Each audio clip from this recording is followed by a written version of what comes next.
Bienvenue à vous sur Teach, votre mission d'enseignement et de maturité spirituelle. Et cette semaine, juste une semaine fantastique. C'est la semaine où on va penser à tout ce qu'on a fait jusqu'ici. Il est important dans la vie d'un enfant de Dieu, d'un disciple de Jésus, de penser, évaluer avant d'évoluer. Il y a donc dans cette marche et cette démarche à grandir ensemble des choses que je suis obligé de vous rappeler chaque fois.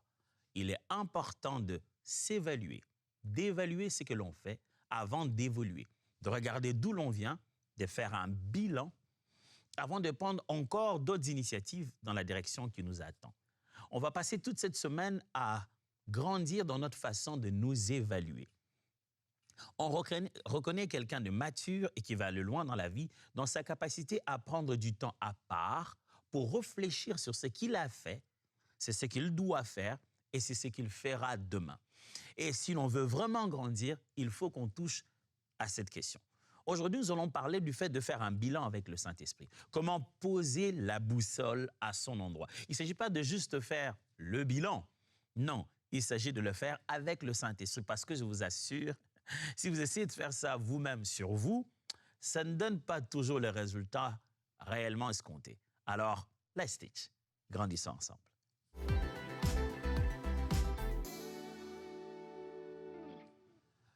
Vous le savez, je l'ai dit dès les premiers jours où je commençais cette émission, que quand j'étais jeune, j'étais scout. Et la boussole est vraiment un instrument qui est très, très important parce que dans le scoutisme, à l'époque, on nous apprenait comment vivre dans la nature, comment se débrouiller lorsqu'on est au milieu de nulle part. Et on utilise des outils comme ça. Boussole, pas de téléphone avec boussole dedans. Au cas où tu n'as plus de charge, où tu n'as plus de connexion Internet. Non, boussole, vraiment. Et quand on devait regarder la boussole, elle indiquait tout le temps le nord. Et on ne devait pas seulement savoir c'est quoi le nord, on doit savoir que signifie être en direction du nord. Pour que lorsque notre carte est devant nous, on sache que si le nord est dans cette direction, voilà comment il faut lire la carte. Lorsque la boussole est placée, la carte a automatiquement un sens. Nous, on a automatiquement une direction. Et donc, si on veut faire un bilan, il nous faut une boussole. Il nous faut un repère sur le nord, qu'on sache où on est censé aller. Les restes de choses doivent prendre sens à travers d'un indicateur principal. Il faudrait une norme pour qu'on puisse évaluer. En entreprise, des fois, on a des audits. Si on doit vous auditer, il faudrait qu'il y ait eu des procédures. Il faudrait qu'il y ait eu des normes, des règles que l'on va venir vérifier si elles ont été respectées. Lorsqu'on veut évaluer ou faire un bilan, il est important que l'Esprit de Dieu nous rappelle et fasse son œuvre des normes. Qu'est-ce qu'on était tenté de faire? On faisait quoi pour qu'on puisse évaluer ça maintenant? Comment on sait si ça marche ou ça n'a pas marché? On faisait quoi à la base? Et le Saint-Esprit de Dieu est celui qui détient la pensée du cœur de Dieu, qui nous avait communiqué jusqu'ici et qui peut nous guider justement à bien faire cette évaluation. Mais puisqu'on parle de bilan, laissez-moi poser des vraies bases pour qu'on puisse se dire, mais est-ce que là, tu ne fais pas faire une chose mondaine? Depuis quand un enfant de Dieu fait un bilan? Le bilan, peut-être le mot bilan, vous ne l'avez pas. Peut-être le mot évaluation, vous ne l'avez pas. Mais vous verrez que c'est très biblique et c'est fortement recommandé par notre Maître Jésus-Christ. Alors, premier point, le bilan est une pratique biblique. Le bilan est une pratique biblique, mes amis. Ce n'est pas seulement une pratique humaine pour des contextes non spirituels. Non, non, non. On est dans les choses de Dieu, pasteur. On parle de l'action de l'Esprit. Comment vous pouvez parler des bilans? Les bilans est une pratique biblique. Ce n'est pas une tentative de gérer sa foi comme une entreprise ou gérer l'Église comme dans le monde. Les bilans est une pratique biblique. Se mettre à l'épreuve vise l'authenticité, pas la honte. Quand on se met à l'épreuve, quand on s'évalue sur ce qu'on est en train de faire, on ne tente pas de simuler, on tente plutôt d'être en quête de l'authenticité. La phrase est bien là et j'ai bien aimé que vous puissiez la voir. Se mettre à l'épreuve vise l'authenticité. Se mettre à l'épreuve vise l'authenticité, non pas la honte. Quand on s'arrête un moment et on s'éprouve soi-même, ce n'est pas pour qu'on se dise « Ah, j'ai vraiment rien fait dans la vie, vraiment. Ah, moi qui rêvais pouvoir, mais ça n'a pas... » On n'est pas là pour se frapper soi-même et s'auto-flageller. Mais on est là pour se rassurer que les choses qui devraient être faites ont été faites telles qu'elles devaient être faites et le but est resté le même et il a été atteint. Le bilan est une pratique biblique. Lamentation, chapitre 3, verset 40, il est écrit « Recherchons nos voies et sondons et retournons à l'Éternel. » Vous voyez ça? Recherchons nos voies, sondons et en faisant quoi? Après cela, on fait quoi? On retourne à l'Éternel. Mais, mes amis, ça, ce n'est pas Dieu qui est censé vous évaluer, ce n'est pas Dieu qui est censé vous sonder, ce n'est pas Dieu qui est censé vous ramener à lui. Ça, c'est une tension qu'il y a tout le temps dans la Bible et qu'un chrétien et vous, frères et sœurs disciples, avec ces nombres de temps qu'on a passé ensemble, c'est une chose que vous devez comprendre tout de suite. La Bible exprime toujours cette tension. J'appelle ça une tension. Parce que pour un même concept, la Bible montre que Dieu doit faire sa part exactement pareil. C'est-à-dire, ici on parle il dit « recherchons nos voies et sondons et retournons à l'Éternel ». Vous verrez que la Bible parle encore et le psalmiste prie en disant « Seigneur, sonde-moi ». Vous verrez encore, Dieu dit, j'ai ramené leur cœur à moi. Finalement, qui sonde qui? On se sonde soi-même, c'est Dieu qui nous sonde, c'est Dieu qui ramène. Vous aurez tout le temps ça, pour un même concept, une même réalité. Il y a l'homme qui doit le faire et il y a aussi Dieu qui doit le faire. Voici comment il faut raisonner cela. Dieu ne fait pas 50%, l'homme ne fait pas 50%, Dieu ne fait pas 50% pour qu'on associe les deux. Non. L'homme fait son 100%, et Dieu fait aussi son 100%, c'est-à-dire chacun a une pleine responsabilité qu'il doit à 100% accomplir. Lorsque c'est le temps pour l'homme de se sonder lui-même, de s'évaluer, de chercher son cœur, il ne peut pas dire « Ah, ça Seigneur que Dieu lui-même va me sonder et lui-même va voir ». Non, il ne s'agit pas que Dieu voie ce qu'il y a dans ton cœur, il voit ça permanemment. Ce moment-là, c'est le moment où toi-même, tu dois regarder ce qu'il y a dans ton cœur. Et la Bible conseille. La Bible nous parle ici du fait de se sonder, de voir. Et qu'est-ce que ça doit donner comme résultat final? Ça nous pousse à retourner à l'Éternel. Celui qui passe le temps de s'évaluer finit toujours par garder une relation de proximité avec Dieu. Votre relation avec Dieu dépend de cette évaluation. Vous devez la faire. Deuxième texte dans 2 Corinthiens, chapitre 13, verset 5. 2 Corinthiens 13, 5. Examinez-vous vous-même. Vous avez vu ça? Au lieu de dire que Dieu vous examine, non. Examinez-vous vous-même pour savoir si vous êtes dans la foi. Oh, je pensais que c'est juste examiner si on a utilisé combien d'argent pour le bien-être de l'Église. Non.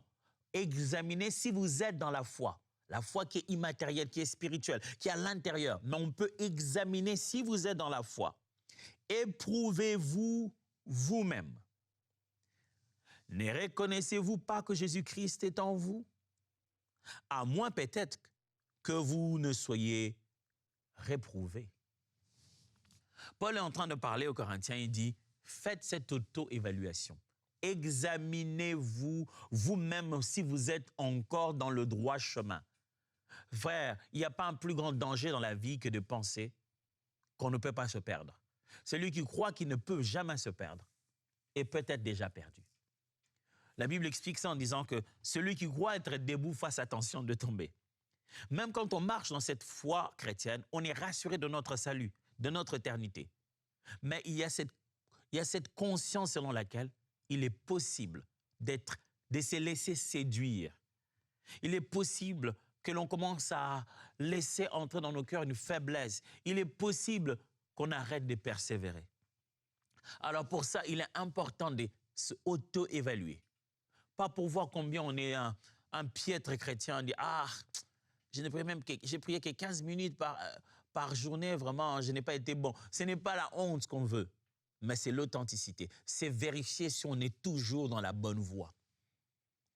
Le bilan, donc, est une pratique biblique. Deuxièmement, le bilan, c'est avec l'esprit, pas tout seul. Avec l'Esprit de Dieu, pas tout seul. Quand vous faites un bilan tout seul, ça me rappelle beaucoup les fois où, moi, quand j'étais très petit, voilà, je suis né d'une famille, il y a beaucoup plus de garçons que de filles. Donc, c'était super mouvementé. Quand je regarde ma mère, je me dis, comment elle a pu faire pour nous gérer, nous tous? C'est vraiment pas l'occasion de vraiment... c'est pas la journée des mères, mais j'ai dit merci à ma mère. Merci, maman, d'avoir été une si bonne mère et d'avoir pris soin de tous ces gaillards qu'il y avait. Vous imaginez qu'on était aussi nombreux qu'elle devait préparer pour nous tous et on rentrait toujours avec des bobos. On allait soit jouer au foot, soit faire des acrobaties et je vous assure que ce n'était pas dans un gymnase. Hein. Non, non, non, non, non. Moi, quand j'apprenais à faire des acrobaties, ce n'était pas dans un gymnase, c'était sur un pneu et il arrivait des choses. Et donc, je rentrais deux fois avec une petite blessure. Je tente de faire de mon mieux pour ne pas donner l'impression que j'ai titube. Sinon, on va dire, qu'est-ce que tu as? Donc, je me cache avec ma petite blessure et je ne mets rien. Deux fois, on avait la mauvaise habitude, si tu es blessé pendant le foot, de prendre le sable, de mettre dans la blessure. Je ne sais pas qui nous avait inventé cette technique. C'est vrai que ça arrêtait l'hémorragie, mais ça infectait la plaie. Et c'est quand la plaie commence à s'infecter que finalement, on voit que tu as un mouvement bizarre. Et quand maman va voir, ou papa, ou un des grands frères va dire « Ah, mais tu es blessé, ça commence à s'infecter. » Et on te dit « Va prendre l'alcool, lave cette blessure, commence à prendre soin de toi. » Si je devais laver ma blessure, combien j'étais gentil avec moi-même. Je ne sais pas si ça vous est déjà arrivé. Il y a une petite démangeaison autour de la blessure, ça fait du bien.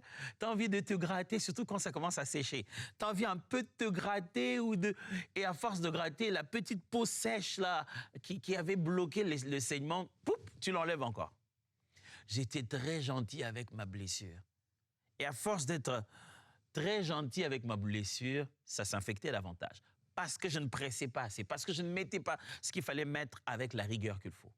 Je vous assure, si vous faites votre bilan seul, vous risquez de devenir mauvais. Avec le temps, vous serez tout le temps en train de vous mettre 10 sur 10 sur des examens que vous avez vous-même composés. Vous ne pouvez pas vous évaluer seul, parce qu'à vos propres yeux, vous êtes déjà bon. Si vous voulez vous évaluer, vous devez le faire avec celui qui est la norme. L'Esprit de Dieu doit parler à vos cœurs. J'aime quand la Bible dit « Il vous convaincra du péché ». Une bonne évaluation, c'est un dialogue profond. Et l'avantage que le chrétien a, c'est de faire ce dialogue, non pas avec lui-même, mais avec l'Esprit de Dieu qui habite en lui. L'Esprit convainc, éclaire et conduit dans la vérité. Il ne condamne pas. Voyez ça? Regardez bien les choses qu'il fait. Il le convainc,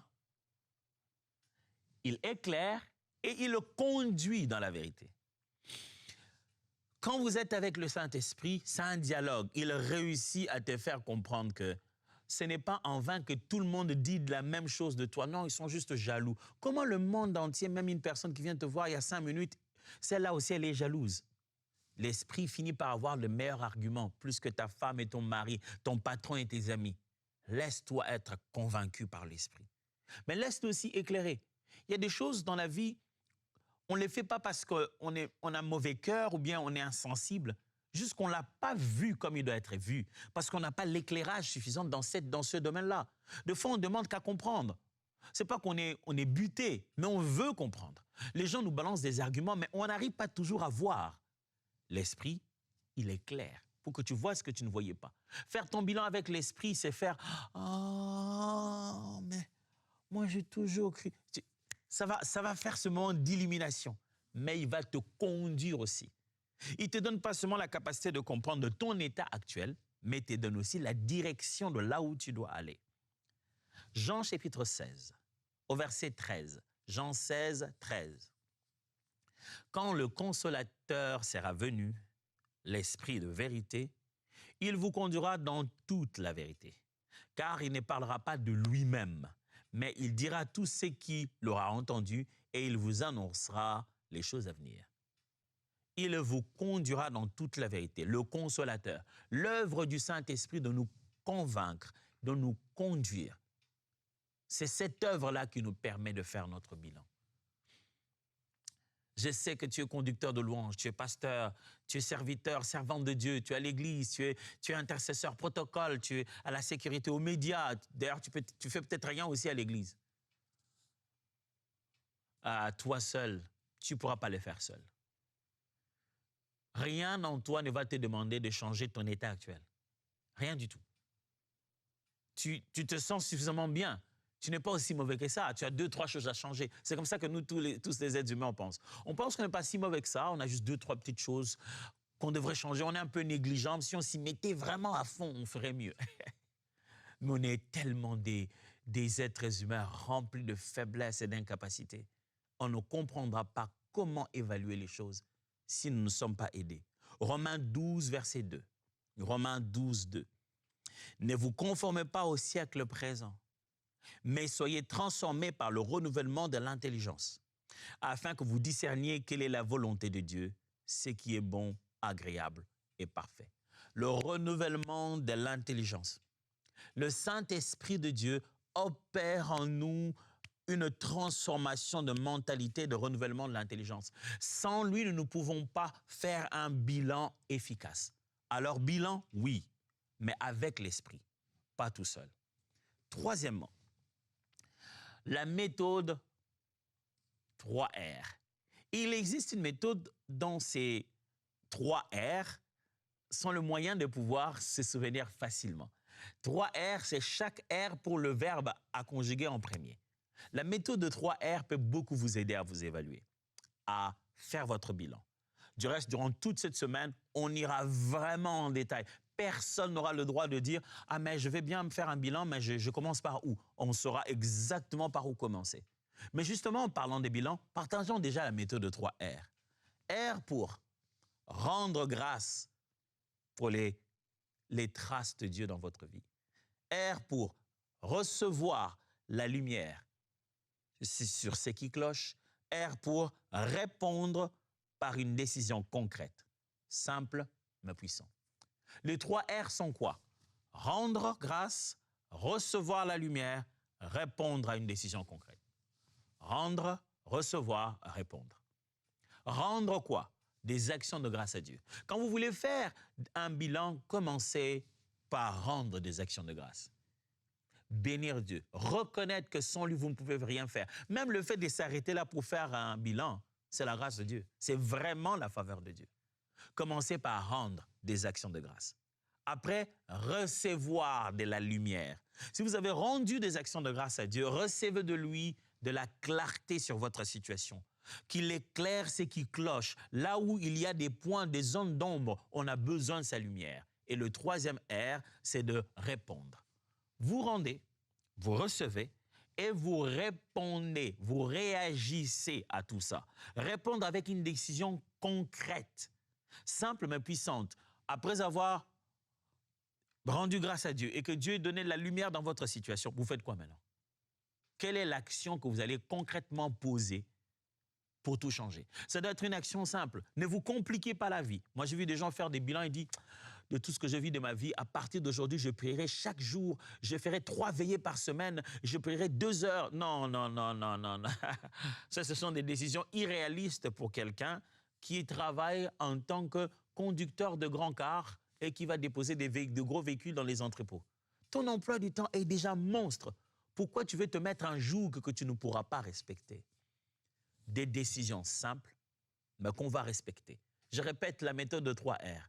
Rendre des actions de grâce, recevoir la lumière de Dieu dans ce qui cloche, et puis après, répondre par une décision simple, mais puissante. 1 Thessaloniciens 5, 18 dit « Rendez grâce en toutes choses, car c'est à votre égard la volonté de Dieu en Jésus-Christ. » Dieu veut qu'on rende grâce. Jacques chapitre 1, verset 22 dit « Mettez en pratique la parole et ne vous bornez pas à l'écouter en vous trompant vous-même par de faux raisonnements. » Vous savez, des fois, on raisonne, on réfléchit tellement sur ce qu'on doit faire qu'on ne fait rien. Et ce n'est pas d'hier. Hein? Jacques dit « Oh, à vous entendre des raisonnements, vous pensez, vous réfléchissez, théologie, ah là là là, vous réfléchissez trop. » Ce que Dieu a dit, faites-le. Décidez, passez à la pratique. 4e vérité, choisir un rythme et un cadre. On veut faire un bilan et je pose les premières bases, des bases pour que ça vous donne envie de continuer avec moi cette semaine parce qu'elle va être très riche. Vous n'avez peut-être jamais fait d'évaluation depuis que vous êtes chrétien. Je pense qu'il est temps de le faire. Et une évaluation sérieuse et profonde. Pour ça, il faut choisir un rythme et un cadre. Apprends à compter tes jours dans un lieu calme avec un carnet ouvert. Je vais le répéter. Apprends à compter tes jours dans un lieu calme, mais avec un carnet bien ouvert. Compter tes jours, c'est une expression que le psalmiste utilise. Justement, c'est dans Psaume 90, au verset 12. Psaume 90 pour nous autres, verset 12. Psaume 90, verset 12. Enseigne-nous à bien compter nos jours, afin que nous appliquions notre cœur à la sagesse. C'est une expression en langage idiomatique juif qui veut dire, dans hébreu, qui signifie « apprends-nous à être des bons entendants, à faire un compte précis, à être dans les détails, à être attentif sur comment nous nous comportons au jour le jour. » Et il dit, apprends-nous à bien compter nos jours et que nous appliquions notre cœur à la sagesse. J'insiste, mes amis, si nous voulons faire un bon bilan, il faut en choisir le rythme et le cadre. On compte quoi? On fait les rythmes par mois, par année, par semaine. Et on le fait où? Vous ne pouvez pas juste faire une évaluation dans un supermarché en courant, en essayant d'acheter les choses. Non, je sais que chacun de nous a sa technique de relaxation. Il y a de ceux qui se relaxent bien en marchant dans les supermarchés. Mais il faudrait que ce soit le cadre propice à l'évaluation et à la réflexion. Éphésiens chapitre 5, versets 15 à 16. Prenez donc garde de vous conduire avec circonception, non comme des insensés, mais comme des sages. Rachetez le temps, car les jours sont mauvais. Encore l'apôtre qui met ici dans la tête des chrétiens d'Éphèse la conscience qu'il faut faire attention aux jours que nous vivons parce qu'il y a un rapport à faire un jour dans la vie. Dans la manière dont vous vous conduisez, sachez que les temps ne sont pas les mêmes, ils ne sont pas pareils. Quel est votre rythme de bilan? C'est chaque année? Chaque fois que votre église organise un long moment de jeûne en fin d'année? Quel est votre rythme de bilan? Chaque fois que vous avez vraiment la galère et que vous n'avez plus d'argent, c'est là que vous dites qu'est-ce qui fait que je n'ai pas d'argent? Vous dites, Seigneur, qu'est-ce que j'ai fait dans ma vie? Mais si vous voulez évoluer en tant que chrétien, vous devez avoir un rythme et choisir un cadre approprié. Le faire à un endroit, à un moment et avec des moyens de s'en souvenir. Quand j'ai appris la culture, moi, dans ma foi chrétienne, j'ai intégré la culture de l'évaluation. Quand je l'ai commencé tout au début pour installer des habitudes, mon emploi du temps me les permettait. J'avais chaque semaine, un jour, chaque mois, 4 jours. Et je suis passé à chaque semaine 2 jours, chaque mois 4 jours. Donc, je faisais à chaque semaine 2 jours d'évaluation. À la fin du mois, j'avais 4 jours de retraite. C'est important. Vous n'allez pas arriver là où Dieu vous a promis d'arriver si vous ne vous évaluez pas en chemin. N'attendez pas tout finir à la fin de l'année pour évaluer. Donnez-vous un rythme dans les mois, dans le trimestre. Donnez-vous une façon, un moment calme, propice et un rythme connu d'avance. Et enfin, avant de se séparer aujourd'hui, pendant que j'essaie d'installer les bases et le bien fondé ainsi que l'importance de faire un bilan de sa vie au complet en tant que chrétien, vie spirituelle, sa foi, tous les autres aspects, vous allez découvrir et je vais vous apprendre comment on fait les bilans dans chacun de ces aspects. La 5e de chose aujourd'hui, retenez cette belle formule. Grâce plus vérité égale sécurité. Quand vous associez la grâce que vous avez reçue avec le fait de dire, de vivre la vérité, le résultat final, ça apporte la sécurité dans notre cœur. Vous ne pouvez pas vous sentir en sécurité parce que vous êtes digne et que vous avez performé au maximum. Non. La sécurité de la foi chrétienne, c'est de savoir que Dieu fait grâce et que sans sa grâce, nous ne pouvons rien faire. Mais la sécurité de la foi chrétienne ne vient pas seulement du fait qu'on sait Dieu nous fait grâce. Ce n'est pas pour qu'on exagère en disant dans tous les cas, je fais tout ce qu'il faut, Dieu nous fera grâce. Mais ça veut plutôt dire, même quand je ne peux pas, même quand je ne saurais pas, la faveur de Dieu va me rattraper. Et pour ça, je dois être sincère de dire, je n'ai pas pu, j'ai besoin d'aide. Quand on est dans la vérité et qu'on s'appuie sur la grâce, on vit sa vie chrétienne en sécurité. Cherche aussi un père pour te rendre des comptes en bienveillance. C'est-à-dire, cherche aussi quelqu'un d'autre, un frère pour un frère, une sœur pour une sœur, un pasteur pour un pasteur, un serviteur. Cherche quelqu'un d'autre à qui tu, non pas rends compte, mais avec qui tu vas faire cet échange d'évaluation. Où en est ma vie? Qu'est-ce qui se passe? Ma vie a complètement changé quand j'ai appris à parler avec des personnes qui étaient exactement dans les mêmes responsabilités, les mêmes conditions que moi. La première des choses que ça a pu avoir en moi comme effet, c'est que j'étais pas fou alors.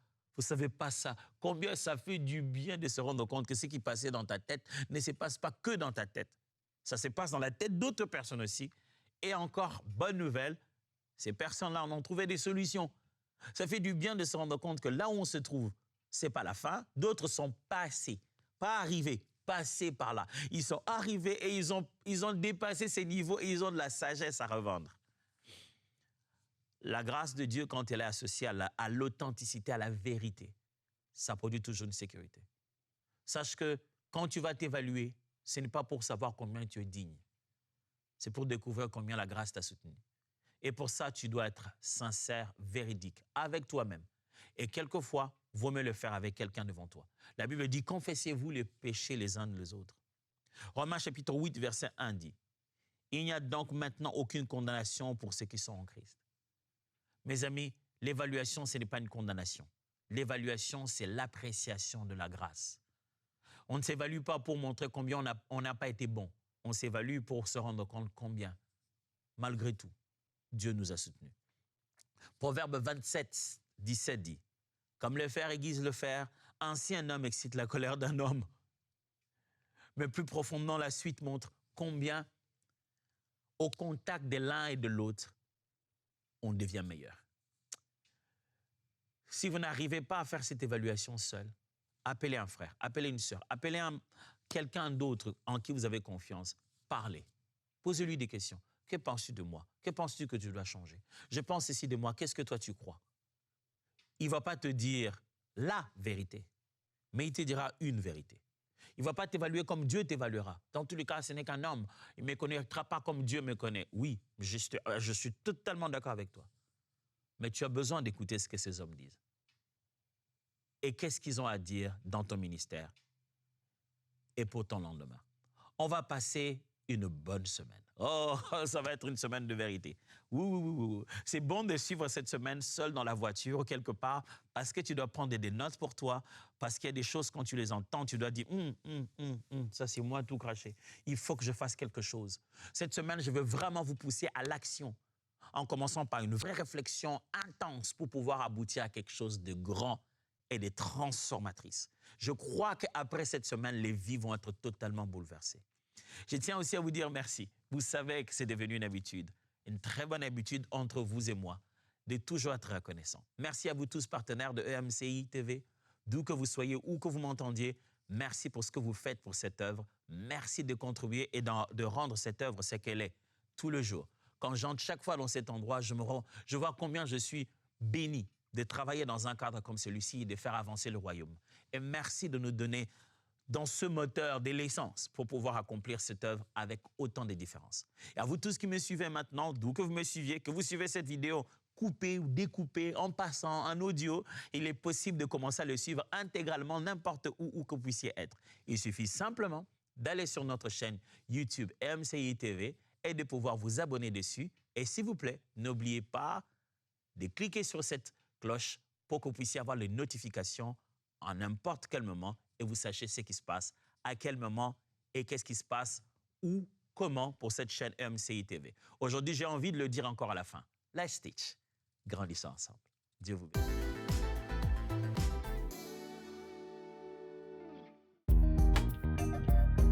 Merci à tous nos précieux partenaires grâce auxquels cette émission a pu être réalisée.